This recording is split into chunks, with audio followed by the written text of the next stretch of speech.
તો હવે આપણે સ્ટાર્ટ કરીશું પ્રાર્થનાથી. કાયેન વાચા મનસેન્દ્રિયૈર્વા બુદ્ધ્યાત્મના વા પ્રકૃતિ સ્વભાવાત કરોમિ યત યત અચ્છા. સકલમ પરસ્મૈ નારાયણેરેતિ સમર્પયામિ. હું મારા શરીર, વાણી, મન કે ઇન્દ્રિયો દ્વારા જે કંઈ કરું છું, મારી બુદ્ધિ, હૃદયની ભાવના કે મારા મનના કુદરતી આવેગો દ્વારા, કુદરતી આવેગો એટલે આપણી વાસનાઓ દ્વારા આ જે કંઈ કરું છું તે સર્વ પરમાત્મા માટે કરું છું, આસક્તિ રહિત કરું છું, અને તે સર્વ હું નારાયણના કમર ચરણોમાં સમર્પિત કરું છું. એક આ સમર્પણની ભાવનાવાળું એક બહુ સુંદર શ્લોક હતો. કનુભાઈ પણ ઇન્ડિયાથી જોઈન થયા છે. વેલકમ કનુભાઈ. આટલા વહેલા સવારે તમે ઉઠી ગયા છો ભારતની ભૂમિ ઉપર. તો હવે આપણે જેમ વાત કરી હતી કે લાસ્ટ ટાઈમ 9મા સુધી આપણે પતાવ્યું હતું, 10માથી હવે આપણે સ્ટાર્ટ કરવાનું છે. 2 minutes we will go over. 18મો જે અધ્યાય છે, સ્ટાર્ટ અર્જુનના પ્રશ્નથી સ્ટાર્ટ થાય છે. પ્રભુ, મને મનમાં એક જાણવાની ઈચ્છા છે કે તત્વ દ્રષ્ટિએ ત્યાગ અને સંન્યાસ આ બંનેનો ફરક શું છે એ તમે મને સમજાવો. પહેલા પરમાત્માએ કહ્યું કે જુદા જુદા તત્વચિંતકો છે, જુદા જુદા જ્ઞાનીઓ એ શું વિચારે છે, પણ પછી પરમાત્માએ કહ્યું કે મારા મતે શું છે. પરમાત્મા અર્જુનને કહે છે કે અર્જુન, ત્યાગ પણ 3 પ્રકારનો છે. એક તો તામસિક ત્યાગ, રાજસિક ત્યાગ અને સાત્વિક ત્યાગ. આ 3 ત્યાગ આપણને 7, 8 અને 9 શ્લોકમાં આપણે બરાબર સમજી લીધો. તો જે બેસ્ટ, જે આઉટ ઓફ ધ 3 એ સાત્વિક ત્યાગ. હવે તામસિક ત્યાગ અને રાજસિક ત્યાગ એમાં ખરેખર એ જે ત્યાગ કરે છે એ વ્યક્તિ ઉચ્ચ આદર્શોને લગતા કર્મો નથી કરતો, અને એ જે કર્મો કરે છે એ અહંકાર પ્રેરિત અને સ્વાર્થ જનિત કરે છે. એને કારણે એ બે, તામસિક અને રાજસિકને, ખરેખર ત્યાગમાં ગણવામાં નથી આવતું એવું આગળ જતા પરમાત્મા કહેશે. સાત્વિક ત્યાગ જે છે એ એકલો જ ખરેખર ત્યાગ ગણાય છે. તો એમાં શું છે, તામસિક અને રાજસિકમાં તો ઉચ્ચ આદર્શને લગતા કર્મોનો ત્યાગ થયો છે. સાત્વિકની અંદર કર્મનો ત્યાગ નથી થયો. કર્મ કરવામાં આવે છે, પરંતુ ભગવાને કહ્યું કે નિયત કર્મો. એટલે નિયત કર્મો તો પરમાત્માએ આપણને સમજાવ્યું કે યજ્ઞદાન અને તપ અને તમારા નિત્ય કર્મ અને નૈમિત્તિક કર્મ, આ 5 વસ્તુ એ નિયત કર્મોમાં આવે છે. એ 5 વસ્તુ તો વન મસ્ટ ડુ. આ સાત્વિક ત્યાગ છે. પણ એ કરવામાં ફરક શું છે, તો એ કર્મયોગની ભાવનાથી આ કર્મ કરવાનું છે, અને એની અંદર તમારે કર્મફળનો ત્યાગ કરવાનો છે, એન્ડ ધેટ ઇઝ એકચ્યુઅલી કર્મયોગ. સાત્વિક ત્યાગ ઇઝ ઇક્વલ ટુ કર્મયોગ. જે આપણે આખો અધ્યાય, 3 અધ્યાયનું છે કર્મયોગ. જે હવે આખો 3 અધ્યાયને આપણે એકની સમરી રૂપે જોઈ લઈએ. સાત્વિક ત્યાગ છે એ જ ખરેખર કર્મયોગ છે, અને એ જે ત્યાગ છે એ કર્મના ફળની આસક્તિ રહિતનો ત્યાગ છે. એટલે એમાં આપણે આવી ગયું છે. આમાં બીજી વસ્તુ છે કે તામસિક અને રાજસિક જે ત્યાગ છે એની અંદર વ્યક્તિની તો કોઈ ઉન્નતિ થતી જ નથી, પણ સાથે સાથે ભવિષ્યના મરણ પછી પણ એને કોઈ ફાયદો નથી. એટલે ખરેખર એ કરવા યોગ્ય નથી. રાજસિક જે આપણે સાત્વિક ત્યાગની છે, હવે એમ વિચારો કે તામસિક અને રાજસિક જે ત્યાગ છે એમાં તો વ્યક્તિને પોતાને આસક્તિ હોય, કંઈ મેળવવાની ઈચ્છા હોય તો એનું પ્રેરક બળ છે. તો આ સાત્વિક ત્યાગ માટે આપણી પાસે પ્રેરણા કઈ છે? એના માટે વ્યક્તિની પાસે કયો એક આદર્શ છે કે જેને લીધે વ્યક્તિ સાત્વિક ત્યાગ કરી શકે? એ જે છે તે જ્ઞાન. આનું જે ફળ વ્યક્તિને આમાંથી શું પ્રાપ્ત કરવું છે, તો એમણે કહ્યું છે કે કર્મયોગથી આપણા મનની શુદ્ધિ થાય છે. અને એ કેવી રીતના જાણવામાં આવે છે? તો જ્ઞાન દ્વારા. તો આની પાછળનું જે મનોબળ ક્યાંથી મળે છે?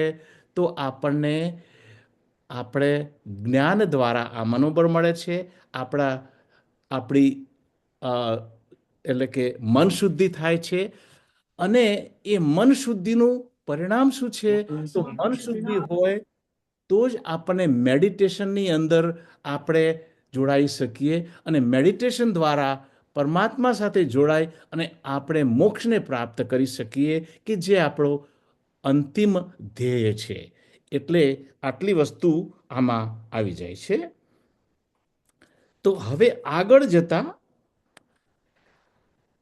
10માની અંદર આ જે ત્યાગી છે, સાત્વિક ત્યાગીની જે વાત કરી, એની આધ્યાત્મિક ઉન્નતિ, ભૌતિકમાં તેને કઈ રસ જ નથી, પણ આધ્યાત્મિક પ્રગતિ એની કેવી થાય છે? તો આપણા 10માની અંદર શું કે છે એ આપણે જાણી લઈએ. ન દ્વેષ્ય કુશલં કર્મ કુશલેનાનુષજ્યતે ત્યાગી સત્વસમાવિષ્ટઃ મેધાવે છિન્ન સંશયઃ. તો આ જે સાત્વિક ત્યાગી છે કેવો છે? તો પ્રતિકૂળ કર્મનો જે દ્વેષ નથી કરતો. પ્રતિકૂળ કર્મ એટલે જે અણગમતા કર્મો છે એના માટે દ્વેષ નથી કરતો. અનુકૂળ કર્મમાં જે આસક્ત નથી થતો, એવો જે ત્યાગી છે એમાં 3 વસ્તુ બને છે. સત્વગુણયુક્ત, એની અંદર સાત્વિક ગુણોની વૃદ્ધિ થયા કરે છે, બુદ્ધિમાન ગણાય છે, અને એના સર્વે સંશયો સમાપ્ત થઈ જાય છે. એ સંશય રહિત બની જાય છે.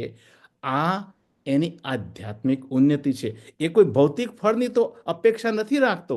આ આધ્યાત્મિક જે ફળની અપેક્ષા રાખે છે તે. તો આ ગમતા કર્મનાથી શું થાય છે કે એના કારણે આપણને એ કર્મમાં એટેચમેન્ટ થઈ જાય છે.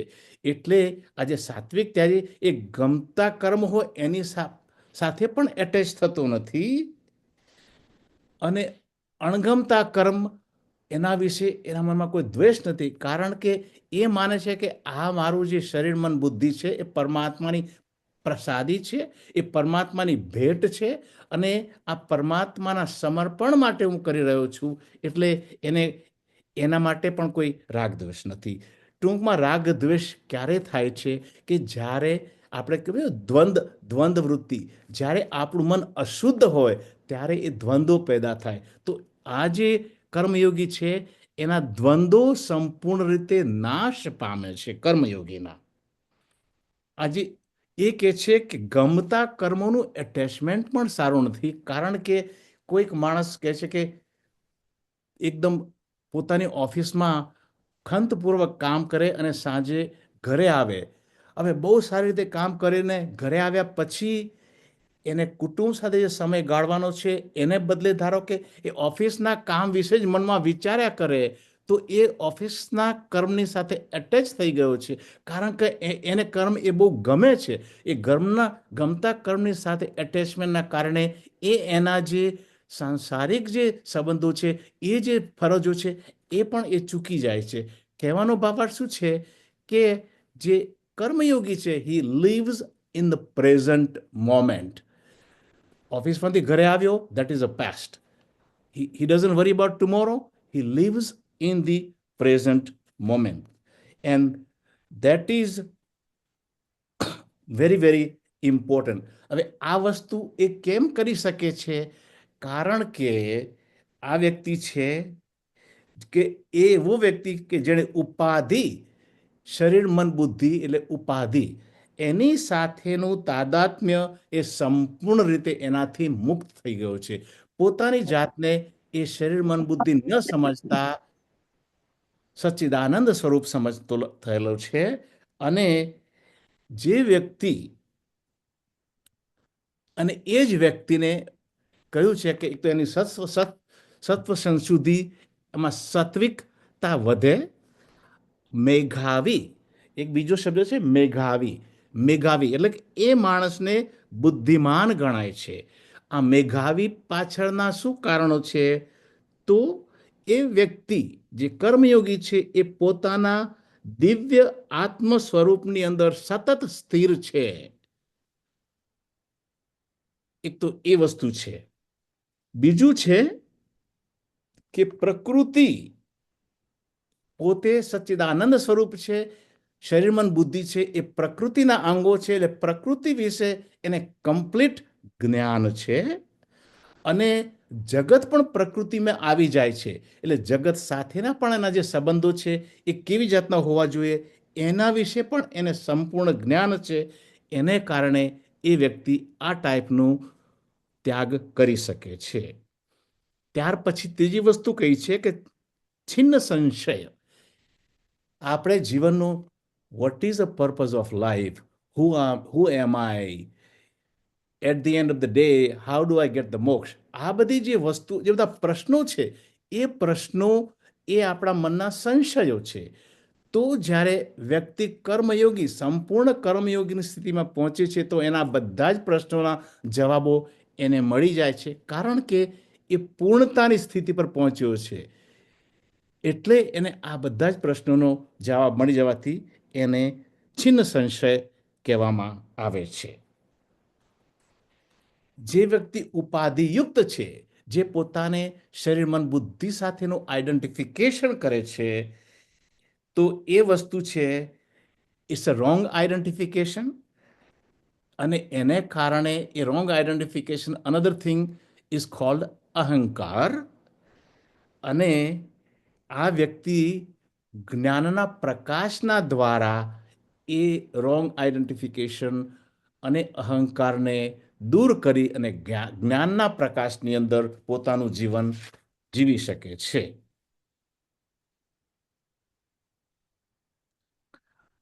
હવે ધ નેક્સ્ટ વન 11 ને 12, હવે આપણે જોઈએ કે શું આગળ આપણે આવે છે. नहि देहभृता शक्यम् त्यक्तुम् कर्माण्यशेषतः यस्तु कर्मफलत्यागी सत्यागीत्यभिधीयते.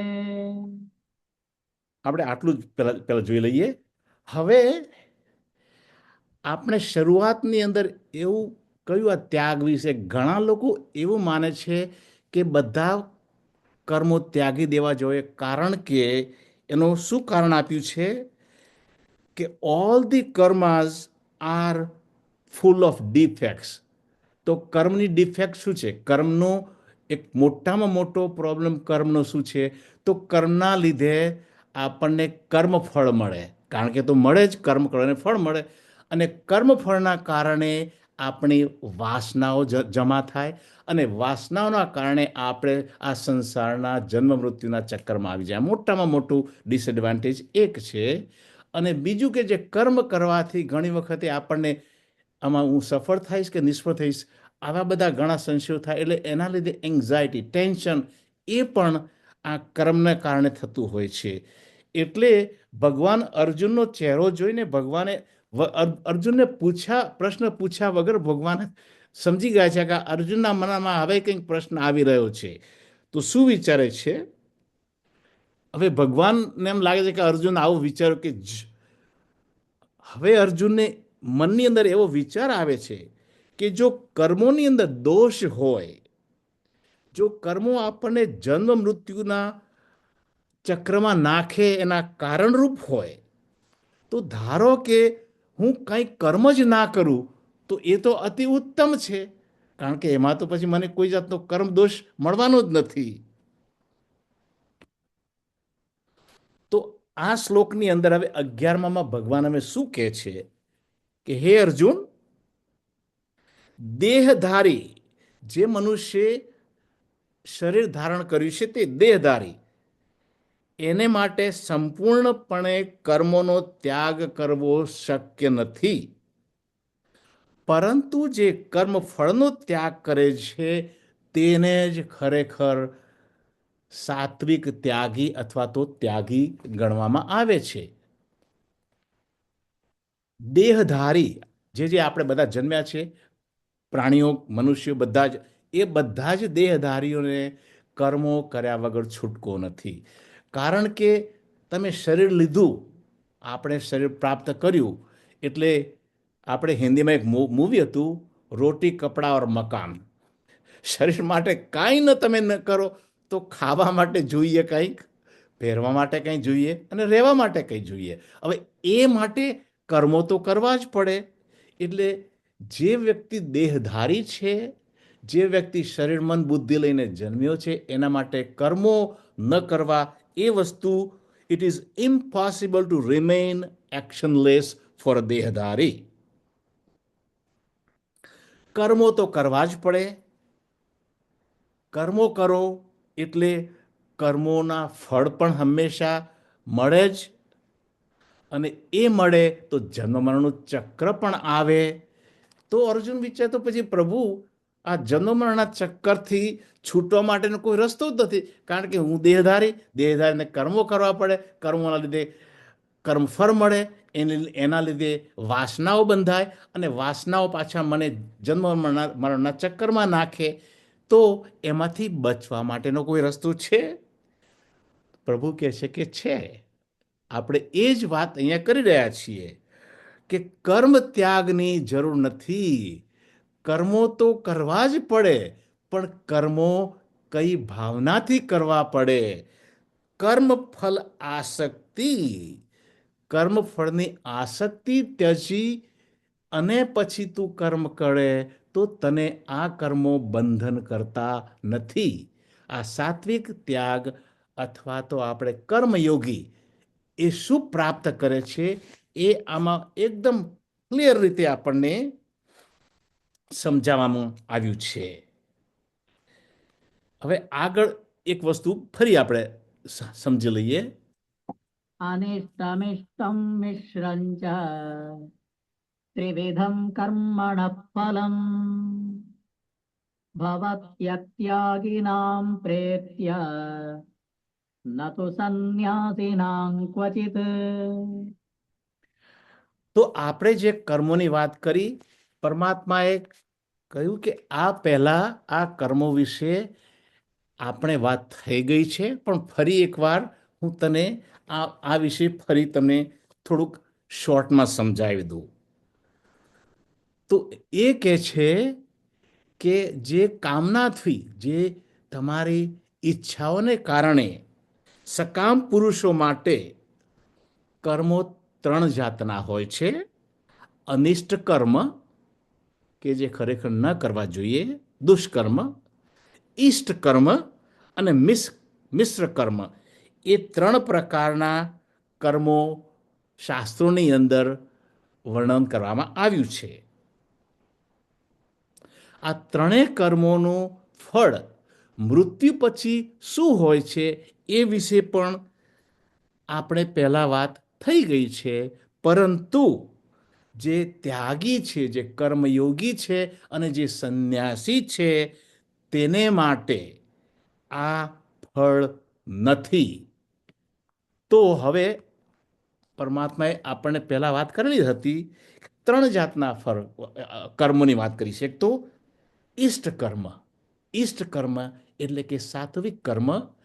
પરંતુ એ સાત્વિક કર્મ કેવી રીતને? તો પોતે સ્વાર્થમય સાત્વિક કર્મ કરતો હોય, એને પુણ્યશાળી કર્મો કહે છે. એ કર્મો, પુણ્યશાળી કર્મો વ્યક્તિને સુખ આપવા માટે એના જે કહેવાય કે વાસનાઓ, સંચિત વાસનાઓ જમા થાય છે અને એ કર્મો એને ઉચ્ચ યોનિમાં, દેવ યોનિમાં લઈ જાય છે. એટલે ટૂંકમાં સાત્વિક અથવા તો ઈષ્ટ કર્મો પણ જો એ સ્વાર્થ પ્રેરિત કરવામાં આવે તો એ કર્મો એને સુખ આપે છે અને મૃત્યુ પછી એને દેવ યોનિમાં દોરે છે. ત્યાર પછી કે છે કે પાપ કર્મો, જે તામસ વ્યક્તિ છે, જે પાપ કર્મો કરે છે, જે અધમ કર્મો કરે છે, જેને અનિષ્ટમ અહીંયા વર્ણન થયું છે, અનિષ્ટ કર્મ, એ દુઃખદાયી છે. દુઃખદાયી ક્યારે? તો જીવન જીવતા છે એ દરમિયાન તમને એ દુઃખદાયી છે. મૃત્યુ પછી પરમાત્માએ કહ્યું છે કે આવા જે તામસિક કર્મો કરવાવાળા માટે અથવા તો જે પાપી કર્મો કરે છે એને હું અધમ યોનિની અંદર ફેંકું છું, એવું પરમાત્માએ આગળ આપણને વાત કરી છે. એટલે કે એનો જે જન્મ છે એ પશુ યોની, પક્ષી યોની, જે મનુષ્ય કરતાં જે નીચેની કક્ષાની યોનિઓ છે એમાં એનો જન્મ થાય છે. અને પછી જે મિશ્ર કર્મો છે કે જેનું જે શુભ કર્મો અને અશુભ કર્મોનું બેલેન્સ બરાબર હોય, હવે એ વ્યક્તિ જે મિશ્ર કર્મી છે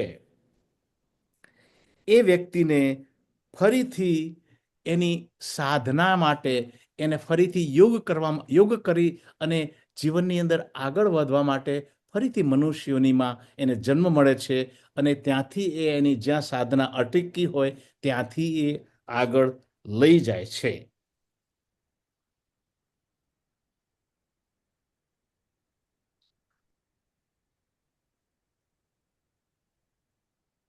તો બે વ્યક્તિની વાત કરી છે અહીંયા આગળ. ત્યાગીઓનું જે મૃત્યુ પછીની વાત કરશે કે ત્યાગીઓ માટે કદાપી તેમ હોતું નથી. આ 12માની અંદર એ વાત કરે છે, ત્યાગીઓ માટે આ કદાપી હોતું નથી. તો શું કદાપી હોતું નથી? તો મૃત્યુ પછી. પરંતુ જે કર્મફળ ત્યાગ કરીને કર્મો કરે છે, કે જે કર્મયોગી છે, એનાથી એક સ્ટેપ ચડ્યા તો વ્યક્તિ છે જે સંન્યાસી છે. આ બેનો ડિફરન્સ શું છે એ હમણાં આપણે before the end of this session we will try to understand a little bit કે આ બેની અંદર શું ફરક છે. પરંતુ કર્મયોગી અને સંન્યાસી તેને પુનર્જન્મ નથી. કેવી રીતે? કારણ કે એ જે કર્મો કરે છે એ કર્મફળની આસક્તિ રહિતના કર્મો છે. જે કર્મો તમારા કર્મફળની આસક્તિ વિના કરવામાં આવે એ કર્મો તમને વાસના એકઠી કરતા નથી. અને વાસના એકઠી ન થાય તો પછી એને પુનર્જન્મની જરૂરિયાત નથી. કારણ કે જે વાસનાઓ છે એ વાસનાઓ પુનર્જન્મ, વાસનાઓ એટલે કે અતૃપ્ત જે ઈચ્છાઓ છે, હવે એ ઈચ્છાઓને પૂર્તિ કરવા માટે કુદરત આપણને નવું શરીર, મન, બુદ્ધિ આપે છે અને આપણી જેવી વાસનાઓ હોય એ પ્રમાણે નવું શરીર આપે છે.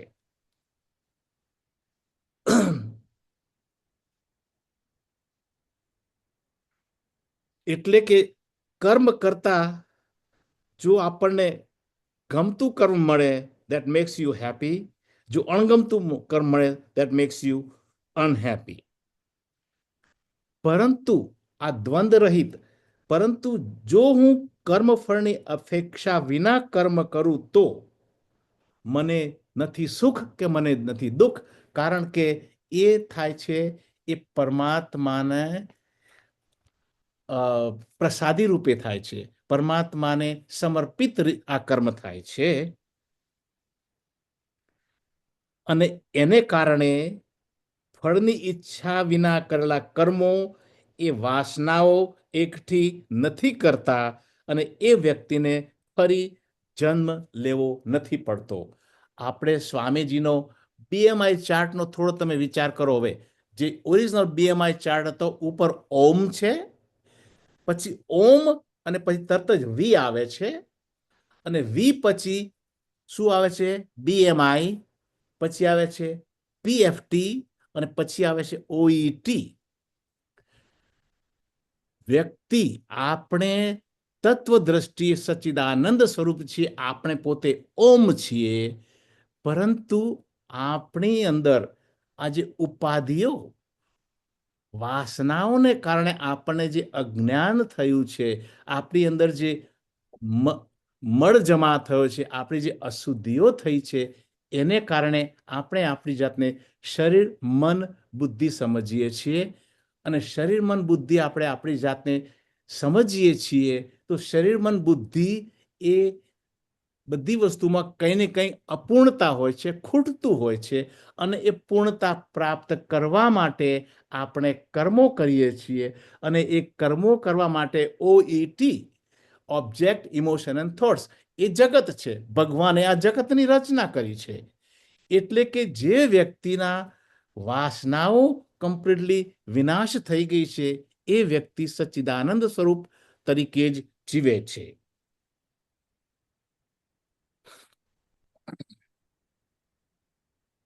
હવે આ જે વ્યક્તિ જે છે કર્મયોગી, હવે કર્મફળ ત્યાગી, કર્મયોગી, મેં પહેલા વાત કરી હતી કે આપણે 1 થી 100 પગથિયાનો જો વિચાર કરીએ તો એક તો જે ન કરવા લાયક કર્મો છે એ પહેલા 5 પગથિયા ગણો, શુડ નેવર બી ડન.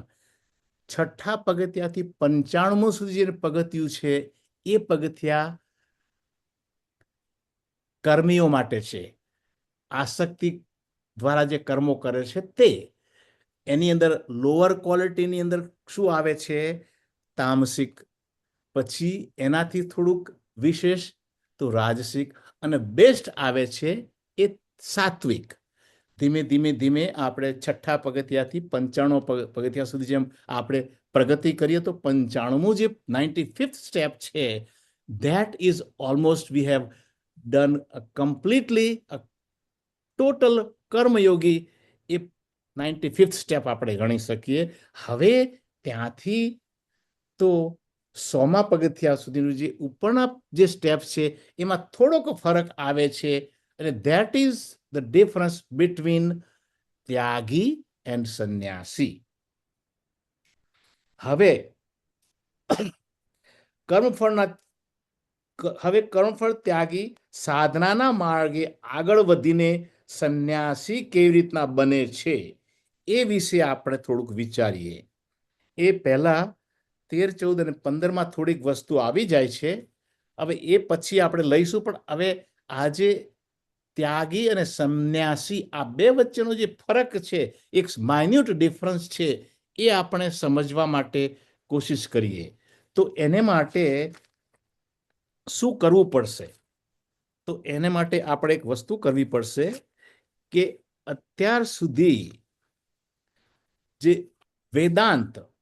વેદાંતનો જે પાયો છે એની ઉપર ફરી આપણે પ્રકાશ પાડવો પડશે. તો આ વેદાંતના સિદ્ધાંતની ચર્ચા હવે ફરી એકવાર આપણે લઈ લઈએ. તો વેદાંત શું કહે છે કે પહેલા આપણે વિચારો, પુરુષ અને પ્રકૃતિ આપણે આવી ગયું છે, ક્ષેત્ર અને ક્ષેત્રજ્ઞ, આ પાયા ઉપર આપણે ફરી પાછા નજર નાખીએ એકવાર કે in this world there are 2 distinct entities. Entity 1 is consciousness, entity 2 is a matter. Consciousness છે, it is a જીવંત છે અથવા તો ચેતનાવાળી છે. મેટર છે એ ચેતના રહિત છે. કોન્શિયસનેસને ગુજરાતીમાં કહે છે કે સભાનતા, that is a consciousness. Matter એટલે કે ધાતુ. એન્ટાયર યુનિવર્સ ઇન્ક્લુડિંગ જે આપણે જગત કહીએ છીએ, જગતમાં શું આવે છે? જગતની અંદર આપણે જે બાહ્ય જે જોઈ રહ્યા છે તે, તદ ઉપરાંત આપણું શરીર મન બુદ્ધિ, આ બધું જ ખરેખર વિશ્વની અંદર આ બધું જ આવી જાય છે. And everything that we call વિશ્વ, જગત વત્તા શરીર મન બુદ્ધિ અને એના વિકારો, એ બધું જ આ મેટરની અંદર આવી જાય છે.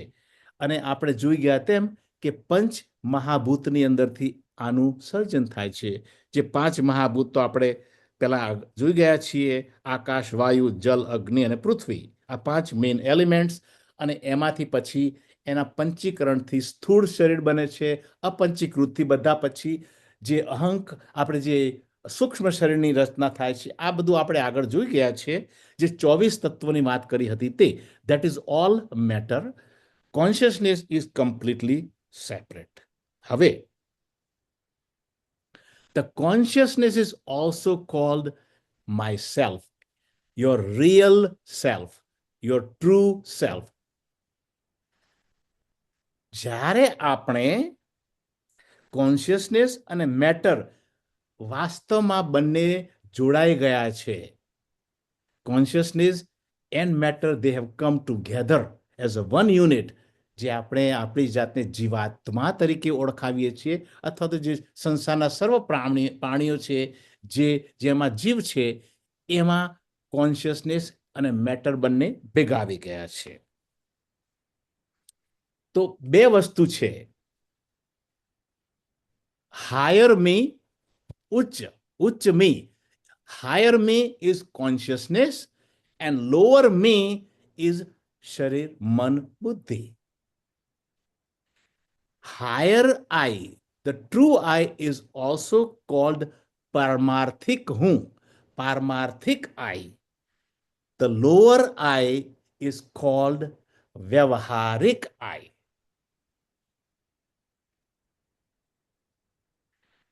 One is real I, and the other one, Sharir Man Buddhi, is relative I. Our problem is, because the consciousness is very difficult to comprehend, what we see is our sharir, man and buddhi. એને જ આપણે આજ સુધી ઓળખતા આવ્યા છીએ. So what we are doing, we presume and we identify with body, mind, intellect. So we call ourselves જીવાત્મા. જીવાત્માની આત્માની ઉપર શરીર, મન, બુદ્ધિનું એક ડ્રેસ પહેરાવી દેવામાં આવ્યો છે. અંદરનો આત્મા એ શુદ્ધ ચૈતન્ય છે, પણ એણે શરીર, મન, બુદ્ધિનો ડ્રેસ પહેર્યો છે, એટલે હવે એ જીવાત્મા બની ગયો છે. હવે આ જે આત્મા એ શરીર, મન, બુદ્ધિના કારણે ઢંકાઈ ગયો છે. શરીર, મન, બુદ્ધિ સાથે એની ઓળખ થઈ છે, એનું આઈડેન્ટિફિકેશન થયું છે.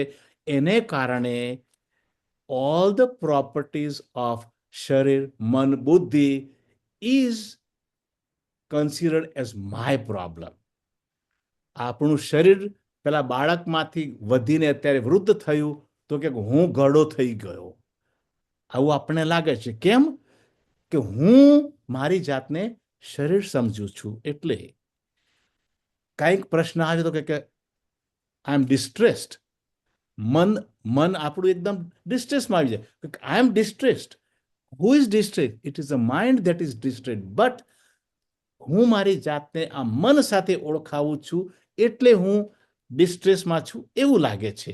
ઘણી વખત કોઈ ઉચ્ચ કક્ષાનો વિચાર હોય કે I don't get it, this is too intellectual for me. મારી બુદ્ધિની બહાર છે, મારી બુદ્ધિ. So we identify ourself as my intellect, એટલે હું બુદ્ધિશાળી છું એવું માનવાથી that is another problem with identification. શરીર, મન, બુદ્ધિના બધા જ પ્રશ્નો મને મારા પ્રશ્નો લાગે છે, કારણ કે આ એક ખોટી ઓળખ થઈ ગઈ છે. આપણે આ પહેલા એક બહુ સુંદર દાખલો જોયો હતો. ફરી પાછું આપણે આને યાદ કરાવવાની જરૂર છે. આપણે મૂવી જોવા સિનેમા થિયેટરમાં બેઠા છીએ. સામે હીરો, આપણો ગમતો હીરો છે, અને એને કંઈક સખત દુઃખ આવી પડે છે, અને હીરો રડવા લાગે છે. આપણે આપણા ગજવામાંથી રૂમાલ કાઢીને આપણી આંખો લૂછવા માંડીએ છીએ. કેમ? આપણે મૂવી જોવા બેઠા છીએ, but now we have identified ourselves with that hero in the movie. So whatever is happening to the hero in the movie is happening to us. Hero જો ખુશખુશાલ હોય ને હસતો હોય તો આપણે હાસ્યકર્તા બની જઈએ છીએ બીજી જ મિનિટે. This is the problem with identification. We are not connected to that hero in the movie, but because of our identification. That is what is happening to us. હવે આ જો આપણને શરીર મન બુદ્ધિ એની સાથે રોંગ આઈડેન્ટિફિકેશનના લીધે જો આ બધા પ્રશ્નો જન્મ્યા હોય તો એનું સોલ્યુશન શું છે? તો આપણી જે ખોટી ઓળખ છે એ બદલીને આપણે સાચી ઓળખ કરી નાખીએ. Disidentification is the treatment, is a cure for this thing. હવે એના માટે આ ડિસઆઇડેન્ટિફિકેશન કરવા માટેના સ્ટેપ છે. એ આપણે સ્ટેપ બાય સ્ટેપ જો આપણી અંદર જે અમુક અશુદ્ધિઓ પડી છે અને જે ચંચળતા છે એ બે વસ્તુ દૂર કરવા માટે, આપણી અશુદ્ધિઓ દૂર કરવા માટે કર્મયોગ છે. આપણું ચંચળતા એટલે લેક ઓફ ફોકસ એ દૂર કરવા માટે ભક્તિ માર્ગ બતાવ્યો છે. અને આ બે પ્રાથમિક વસ્તુ કરવામાં આવે ત્યાર પછી આપણને આપણા શુદ્ધ આત્મા તરફ, જ્ઞાન તરફ વળવાનો ચાન્સ મળી શકે. So what we have to do, this identification, we have to shift our attention from શરીર મન બુદ્ધિ કે જે ખરેખર આપણે નથી ત્યાંથી કોન્શિયસનેસ, સભાનતા કે જે આપણું સાચું સ્વરૂપ છે. તો આપણે BMI થી શિફ્ટ થઈને પેલા આપણે કોન્શિયસનેસ તરફ વળવાનું છે. કશું જ નવું કરવાનું નથી, કશું નવું પ્રાપ્ત કરવાનું નથી. કોન્શિયસનેસ તો આપણે છીએ જ. એટલે we have not to get anything, it is already there. But એ અજ્ઞાનના લીધે ઢંકાઈ ગયું છે. એ અજ્ઞાનનો પડદો જ હટાવવાનો છે. This is all we have to do. હવે ત્યાગી અને સંન્યાસી, they both have purified their mind by karma yoga and bhakti yoga. Karma yoga to remove the impurities of the mind, and bhakti is for focus of the mind. તો પછી શું થાય છે કે now they are able to shift their identity from શરીર મન બુદ્ધિ to consciousness.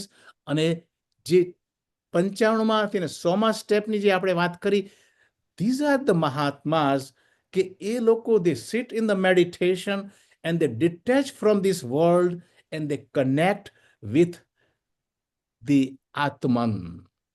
બ્રહ્માકાર વૃત્તિ એમના પછી તો મન પણ ખલાસ થઈ જાય, એમની વૃત્તિ બ્રહ્માકાર બની જાય છે અને એ પોતે બ્રહ્મ સ્વરૂપ બની જાય છે. સો ત્યાગી અને સંન્યાસી બંનેના માઇન્ડ પ્યોર છે અને તે શિફ્ટ કરીને પોતાને કોન્શિયસનેસ સાથે ઓળખ કરે છે. હવે બે વસ્તુ આપણે ફરી પાછી એક સમજી લઈએ. આ એક્શન ક્યાં થાય છે? મેટરમાં થાય છે. Action is happening at the matter level. What is a matter? શરીર મન બુદ્ધિ, ત્યાં આગળ બધી પ્રવૃત્તિ થાય છે. આત્મા તો પ્યોર છે, એ તો કશું કરતો જ નથી. સો actionlessness is the property of consciousness. Let us understand this very clear. Action is a property of શરીર મન બુદ્ધિ. Actionlessness is a property of consciousness. જ્યારે આપણે આપણી જાતને કોન્શિયસનેસ સાથે આઈડેન્ટિફાઈ કરીશું ત્યારે આપણો અનુભવ કેવો થશે? I don't do anything. We become actionless because we have now identified ourselves with the Sabhanta, pure consciousness. So consciousness does not do anything. તો હવે જે સંન્યાસી છે, જે 95માંથી 100મા સ્ટેપ પર પહોંચ્યો છે, એ હાઈ લેવલનો કર્મયોગી પછીની એક સ્ટેપ છે કે એ પોતાની જાતને શરીર મન બુદ્ધિથી કમ્પ્લીટલી ડિટેચ કરી અને એ આત્માની અંદર સ્થિત બની શકે છે. અને એના કારણે he feels actionless. ચોથો અને 5મો અધ્યાય આ વસ્તુ આપણને. So consciousness is not doing anything. શરીર મન બુદ્ધિ ઇઝ ડુઈંગ ધ એક્શન. તો હવે આ કર્મ સંન્યાસી અથવા સંન્યાસી, તો ત્યાગી કે જે કર્મયોગી છે એ સંન્યાસી સ્થિતિમાં કેવી રીતના પહોંચે છે? તો હવે કર્મ સંન્યાસીનું શું છે? Karma sannyasi identifies himself with consciousness, and karma sannyasi says, I am not doing anything, everything, even though he is doing everything. But because he is attached to the consciousness, he says, I'm not doing anything. ચોથા અને પાંચમા અધ્યાય, આજે એની અંદર આ બધી વસ્તુ આવી ગઈ છે, પણ ચોથા અધ્યાયનો 14-18 શ્લોક છે કે જે મનુષ્ય કર્મમાં અકર્મ જુએ છે અને જે અકર્મમાં કર્મને જુએ છે, અથવા કર્મ કરતી વખતે અથવા તો કર્મ ન કરતી વખતે અલિપ્ત ભાવથી રહે છે, તે મનુષ્યમાં બુદ્ધિમાન છે, તે કર્મયોગી છે અને તે કર્મ સંન્યાસી છે. કર્મ સંન્યાસી. તો આ બેની અંદર ફરક શું છે? કર્મયોગી અને સંન્યાસી. પાછું આપણે એની એ જ વસ્તુ પર ફરી પાછા આપણે આવવું પડશે. તો આપણે જે અમુક જે પહેલા જે પરિસ્થિતિઓની જે વાત કરી, એમાં એક કે તામસિક ત્યાગ અને રાજસિક ત્યાગ, એને અત્યાગ ગણવામાં આવશે. ખરેખર ઇટ ઇઝ કોલ્ડ અત્યાગ. એ કોઈ ત્યાગ જ નથી, કારણ કે એ વ્યક્તિ ઉચ્ચ આદર્શોનો ત્યાગ કરે છે, એટલે એ ત્યાગ નથી. રાજસિક ત્યાગ છે એ જ ખરેખર ત્યાગ છે. પણ રાજસિક ત્યાગ છે, ધેટ પર્સન એ કેવી રીતના એની ફરજો અર્પણ કરે છે? તો ફરી એક વાર જોઈએ કે કર્મયોગી, એની અંદર પણ એક સહેજ થોડોક લિટલ બીટ ઓફ હજુ અહંકાર હાજર છે. એ શું કે છે? હું કર્મ કરું છું, પણ પ્રભુ પ્રીત્યર્થે કર્મ કરું, પરમાત્માની પ્રીતિ માટે કર્મ કરું છું, અને જે મળે છે એ પરમાત્માની પ્રસાદી છે. એટલે કે આ જે વ્યક્તિ છે એ વ્યક્તિ એ શામાં આવે છે? તો એ પ્રવૃત્તિ માર્ગમાં આવે છે. એ પ્રવૃત્તિ કરે છે. જે કર્મયોગી છે એ પ્રવૃત્તિ કરે છે. આ ત્યાગી છે. કર્મયોગી, સાત્વિક ત્યાગી અને કર્મયોગી એક જ છે, પણ એ આવે છે પ્રવૃત્તિ માર્ગની અંદર. પેલા જે બે આપણે જોઈ ગયા, રાજસિક ને સાત્વિક, એ કશું કરતા નથી, પણ છતાંય કોઈ પણ માણસ કર્મ કર્યા વગર તો રહી ન શકે, કારણ કે એ બધા છે તો સ્વાર્થી કર્મો કરે છે. એ પણ બધા જ એક જ કેટેગરીમાં આવે છે, અને એ છે પ્રવૃત્તિ માર્ગ. સંન્યાસનો એક એવો માર્ગ છે કે ઇટ ઇઝ અ નિવૃત્તિ માર્ગ. કર્મ સંન્યાસ. સંન્યાસ કર્મનો ત્યાગ. સંન્યાસ એટલે શું? ત્યાગ. તો જે સંન્યાસી છે એણે કર્મનો ત્યાગ કર્યો છે એવું કહેવા માંગે છે. પણ સંન્યાસી તો મોટા મોટા મહાત્માઓને આપણે જોઈએ કેટલા બધા કર્મો કરે છે. તો એ શું કરે છે? એટલા બધા કર્મો કરવા છતાં પણ એમને તમે પૂછો કે સ્વામી તમે શું કરો? તો હું તો કાંઈ કરતો જ નથી. કારણ કે એ લોકો બ્રાહ્મી સ્થિતિમાં એ પોતાની જાતનું આઈડેન્ટિફિકેશન શુદ્ધ ચૈતન્ય સાથે, પ્યોર કોન્શિયસનેસ સાથે કરી ચૂક્યા છે. એ પોતાની જાતને પ્યોર કોન્શિયસનેસ તરીકે ઓળખાવે છે, અને એને કારણે એ કહે છે કે હું તો કશું કરતો જ નથી. આપણે એક સામાન્ય દાખલો લઈએ. આપણે રસોઈ કરતા હોઈએ, ગેસની ઉપર આપણે ખીચડી મૂકી હોય, ખીચડી સરસ તૈયાર થઈ જાય છે, પણ એ અગ્નિને પૂછે કે તું કાંઈ કરે છે? તો અગ્નિ કહે છે ભાઈ હું તો કાંઈ કરતો નથી, અગ્નિ કાંઈ નથી કરતો, પણ મારી હાજરીની અંદર આ રસોઈ રંધાય છે. કર્મ સંન્યાસી છે એ કાંઈ જ કરતો નથી, પણ એની હાજરીની અંદર બધા કર્મો થાય છે, કારણ કે એ ઉચ્ચ સ્થિતિ પર પહોંચી ગયેલો છે. આ એક સમજવા જેવો મુદ્દો છે.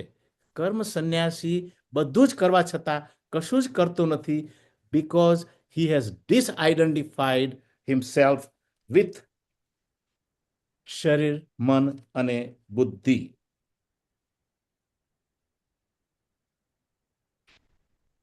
ના વિશે એક સેન્ટેન્સ છે, કર્મ સંન્યાસી.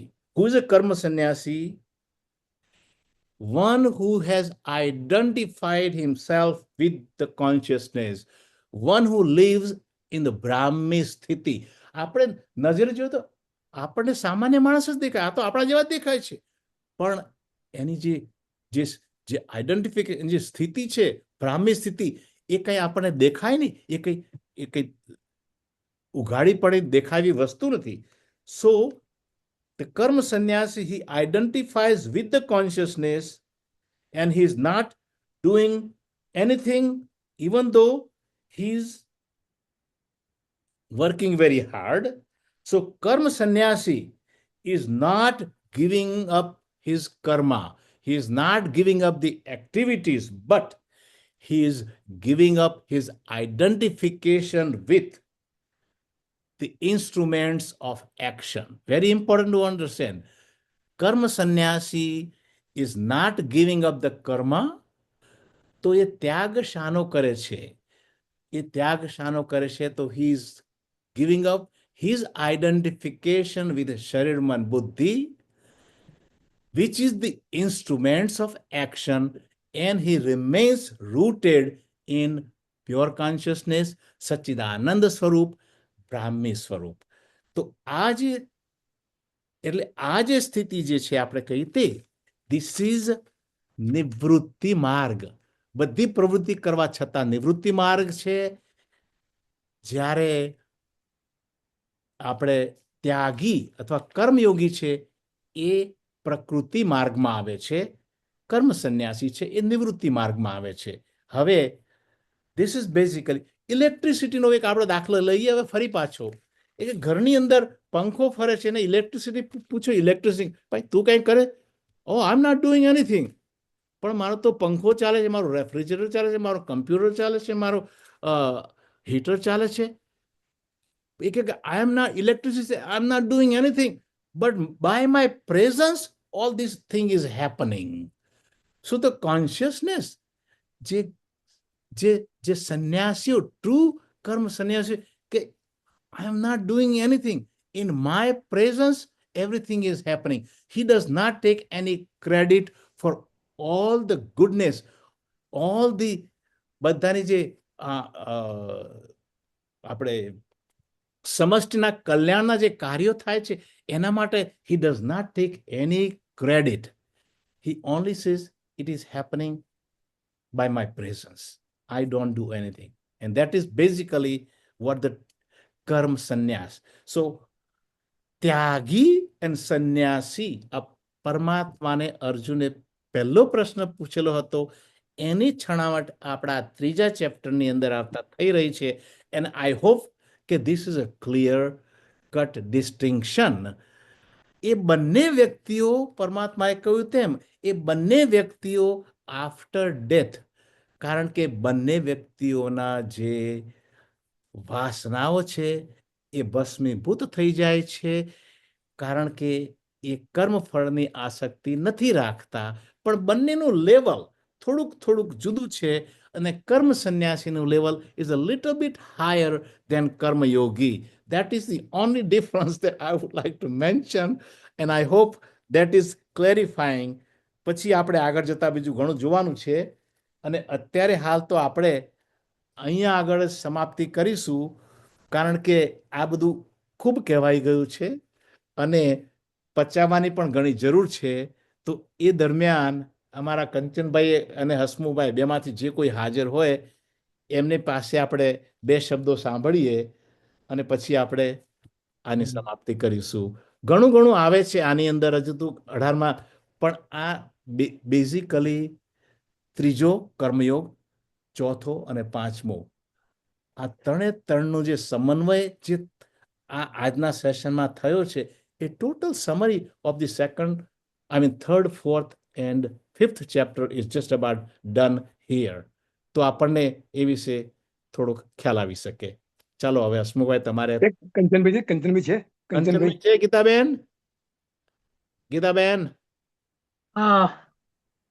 છે કંચનભાઈ. હે હી ઇઝ હિયર. કંચનભાઈ આવો. તમારો અવાજ નથી સંભળાતો પ્રભુ. અનમ્યુટ કરવાનું છે. અનમ્યુટ કરો. Gitaben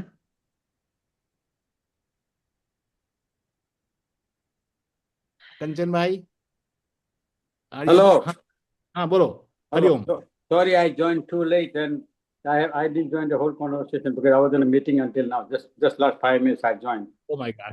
But you discuss it so far. What I heard 5 minutes is just the essence of this sloka. Anyway, basically I would say that karma is born out of ignorance.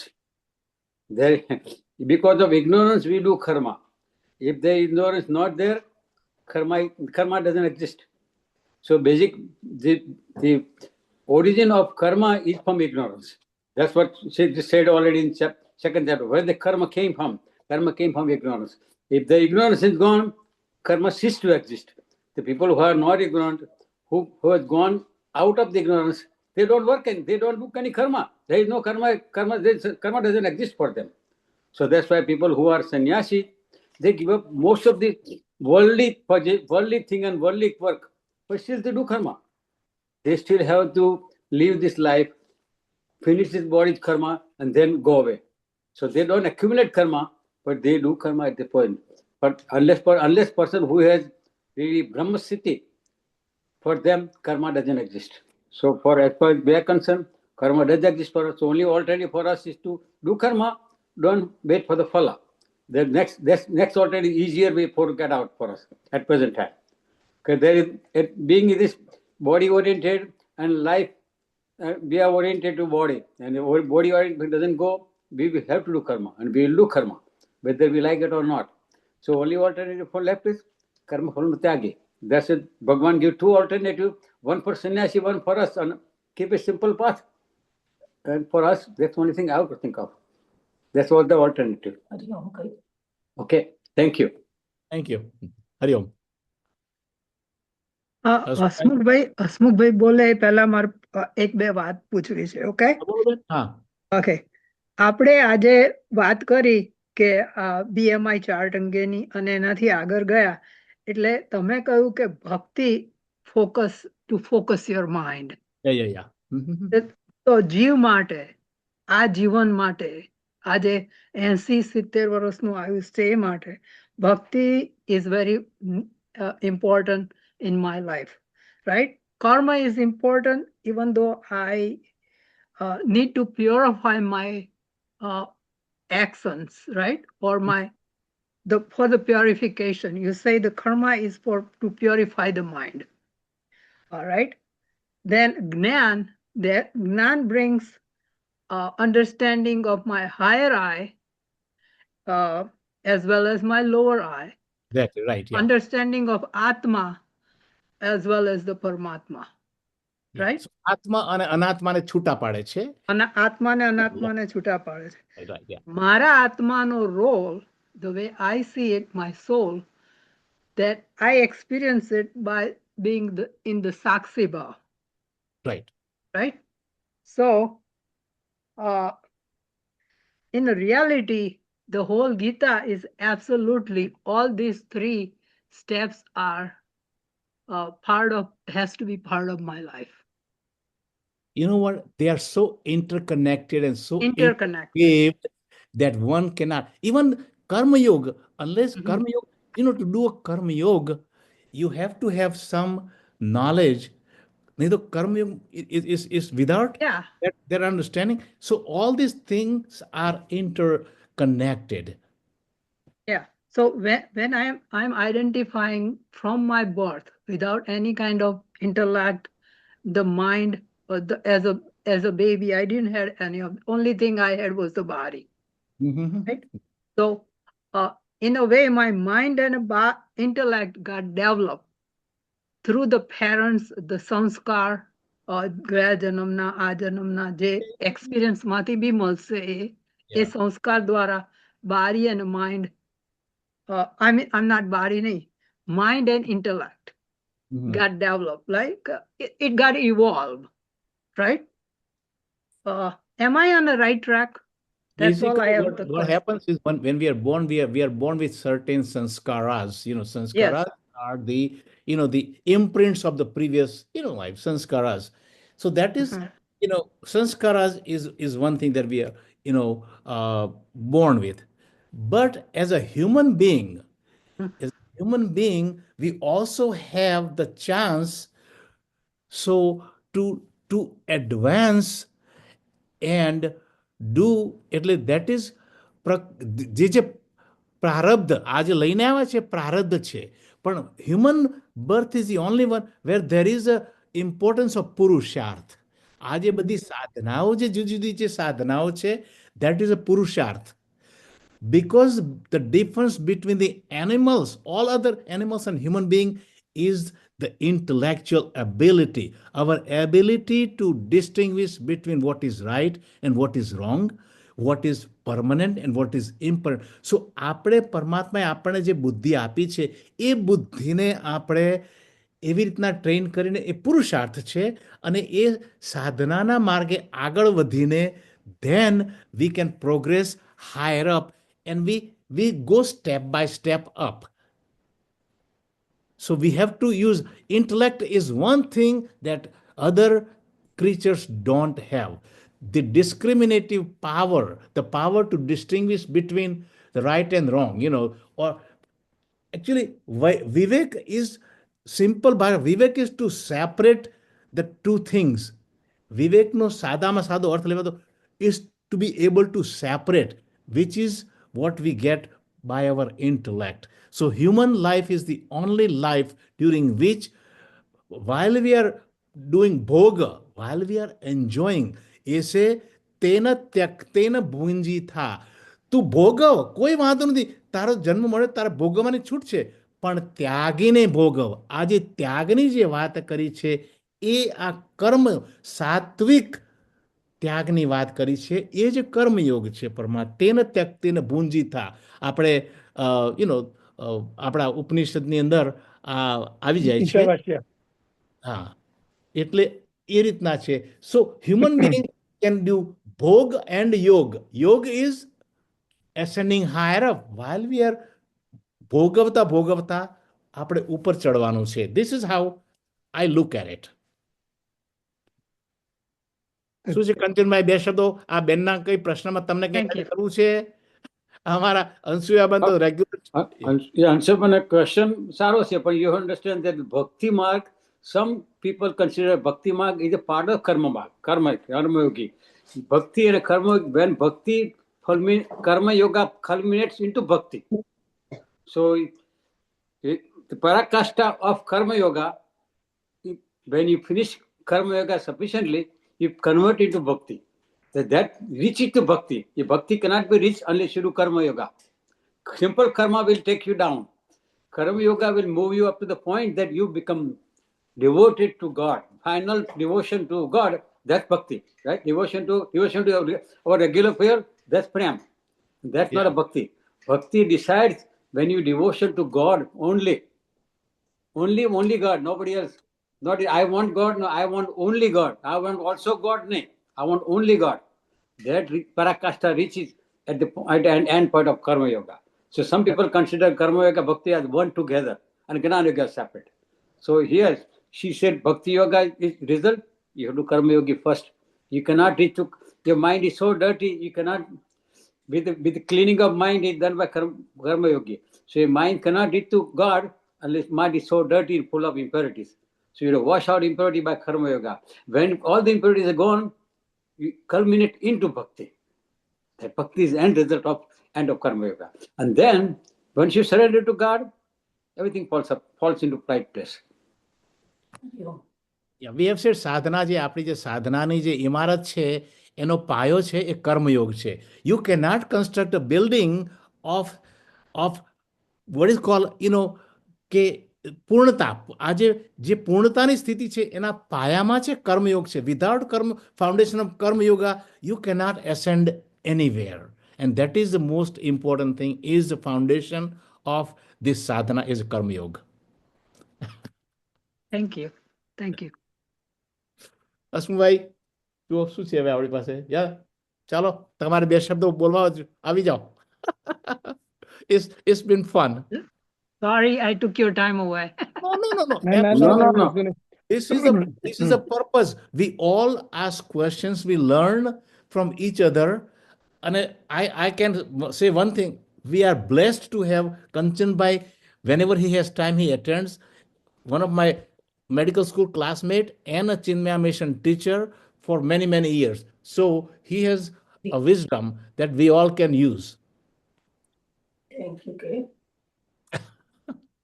Your question is valid, and you should not hesitate asking question. Never. Only they don't allow question in other religion. Like in Krishna, you cannot ask question why God punished me, and Muslim forget about it. So our only religion, you can reject question, and there are answers given. There is answer to everything. But your Gita, if there is a question there, the answer somewhere at the other end. You have to look to the whole the way. You find answer in it only. The question is raised in it and answered in it too. So there's one book only, everything is raised question and answered. So your question is valid. There is no question which is not valid, okay? Absolutely. And we love it. Hasmukhbhai, બરાબર છે. હસમુભાઈ બોલો, બે શબ્દો તમારે add કરવા છે શું? કારણ કે ત્યાગ વિશે થોડું વધારે વાત કરી. ત્યાગ વિશે હમ. કે ત્યાગ એટલે શું એમ? તો આપણે કર્મયોગમાં તમે કહ્યું કે ત્યાગ એટલે બધા કર્મનો ફળનો ત્યાગ કરવાનો, બરાબર? એટલે એ ત્યાગ કહેવાય. તો ભક્તિ યોગમાં ત્યાગ શું કહેવાય? ભક્તિ યોગમાં ત્યાગ એટલે શું? કે હું અને મારું જે Ego. હું આ બધું મારું, હું જે આ બધું કરી રહ્યો છું બધું આ બધું હું પણ આમ ત્યાગ કરવાનો. અને આ બધું મારું છે, આ મારું કશું છે જ નહીં, બધું આ બધું ભગવાનનું જ છે. મારું કશું એ ત્યાગ કરવાનો. અને જ્ઞાન યોગમાં શું ત્યાગ કરવાનો? અજ્ઞાનનો ત્યાગ કરવાનો. અજ્ઞાનનો, કે જે આપણું અજ્ઞાન છે કે હું શરીર મન બુદ્ધિ છું, એનો ત્યાગ કરવાનો. એટલે આ ત્રણ ત્યાગ અલગ અલગ આવી ગયા. તો ઈશાવાસ્યમાં છે ને આજ તમે જે કહ્યું પણ બરાબર છે કે તમે દુનિયામાં જે કંઈ દેખાય છે, જે અનુભવાય છે, એ બધું તમે ભોગવો. પણ ભોગવો કેવી રીતે ભોગવાનું? રાગથી ભોગવાનું નહીં, મોંથી ભોગવવાનું નહીં, ભોગવો. પણ જો તમે રાગથી ભોગવશો તો તમારામાં છે ને એ આવશે, શું કહે, અહંકાર આવશે, મમતા આવશે, તમારે સ્વાર્થભાવ આવશે. જ્યારે તમે ત્યાગીને ભોગવશો, ત્યાગીને, તો તમારામાં નમ્રતા આવશે, નિસ્વાર્થ આવશે. એટલે ભોગવવાનું બધું આપણે દુનિયામાં, પણ ત્યાગીને ભોગવવાનું. એટલે આપણે જે ભગવાન મળ્યું છે, જે કંઈ આવ્યું છે, એ દરેકને વહેંચવાનું, દરેકને હેલ્પ કરવાની, એમ એ રીતે. એટલે અને સૌથી મોટો ત્યાગ તો આપણે અત્યારે કેવો છે કે આપણે જીવન જરૂરિયાતની વસ્તુ બધી હોય, ઈચ્છાઓ, એ તો પૂરી લઈ શકીએ. પણ જે વધારે ઈચ્છાઓ છે ભોગ માટે, સંગ્રહ માટે, એ બધી ઈચ્છાઓ, લૌકિક ઈચ્છાઓ ત્યાગ કરવાનો, એ મુખ્ય ત્યાગ છે. એ તમે ત્યાગ કરશો તો તમારે પછી ક્રોધ, લોભ બધું જતું રહેશે. અને સૌથી પછી એના પછી શું આવે છે કે તમારે અભિપ્રાય, આપણે અભિપ્રાય બહુ આપીએ છીએ લોકોના કે આવો છે, એનો ત્યાગ કરો. અભિપ્રાય, આગ્રહ, આપણે ખરા આગ્રહ રાખીએ છીએ કે હું કહું એ પ્રમાણે થવું જોઈએ, તો આગ્રહનો ત્યાગ કરો. અનીતિ, પછી આપણામાં અધીરાઈ બહુ છે, દરેક વસ્તુમાં અધીરાઈ, કે જલ્દી થઈ જવું છે બધું, તો અધીરાઈનો ત્યાગ કરો. લાલચ, ઈર્ષા, શંકા, આ બધાનો ત્યાગ કરવાની જરૂર છે. અને છેલ્લે આપણે ચિંતા બધી ખૂબ થાય છે કે ભવિષ્યમાં શું થશે, અથવા તો આવું પેલા કેમ કર્યું, એ બધી ચિંતાનો ત્યાગ કરો. ત્યાગનું મહત્વ ખૂબ જ છે. અને જો સૌથી મુખ્ય વસ્તુ શું છે, આપણે જો તંદુરસ્ત શરીર રાખવું હોય તો શું ત્યાગ કરો? તો એ એના માટે બહુ સરસ છે કે આપણે શું કરીએ છીએ કે બધી વસ્તુમાં ઉતાવળ કરીએ છીએ. દરેક વસ્તુ ઉતાવળ, ખાવાની હોય ઉતાવળ, ફટાફટ ખાઈ નાખીએ, અથવા તો જુદા ખાઈએ છીએ. તો એ રીતે ખવાય નહીં. પ્લસ જંક ફૂડ ના ખાવો, નોનવેજ ના ખાઓ, બીજી વસ્તુઓ ના ખાઓ, તમે એનો ત્યાગ કરો. અને પ્લસ તમે છે ને તે ઘણા લોકો શું જરીક નાની ફોલી થઈ જાય શરીરમાં, તો તરત ગૂગલમાં જોશે, ગૂગલમાં, અને પછી ગૂગલ વાળું એટલું બધું બતાવશે, તો એ ત્યાગ કરો, ગૂગલનો ત્યાગ કરો. કે તમે તમે એવું વિચારો કે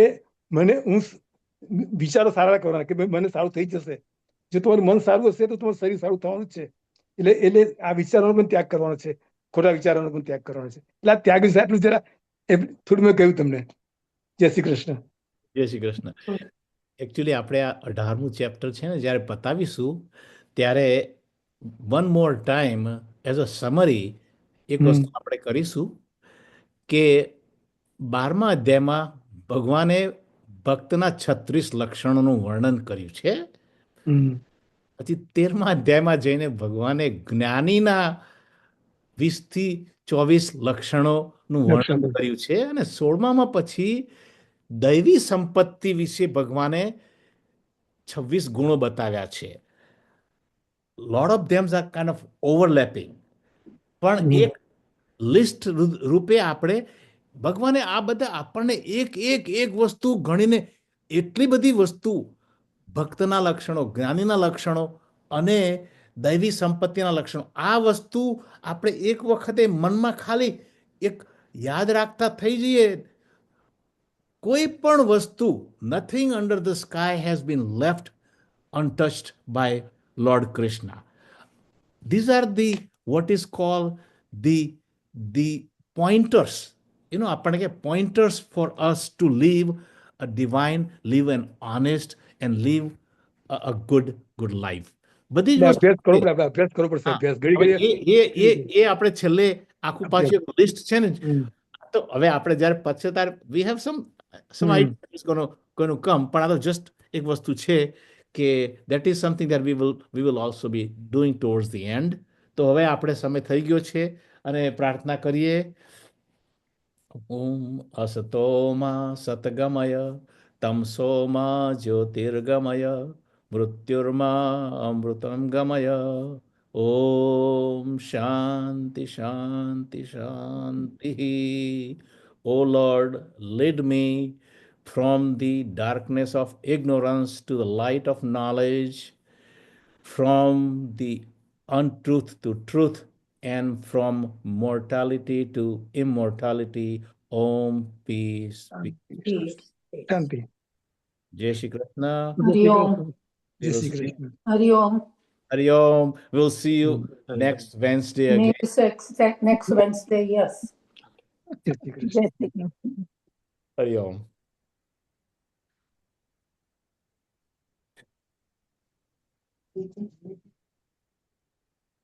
Thank you.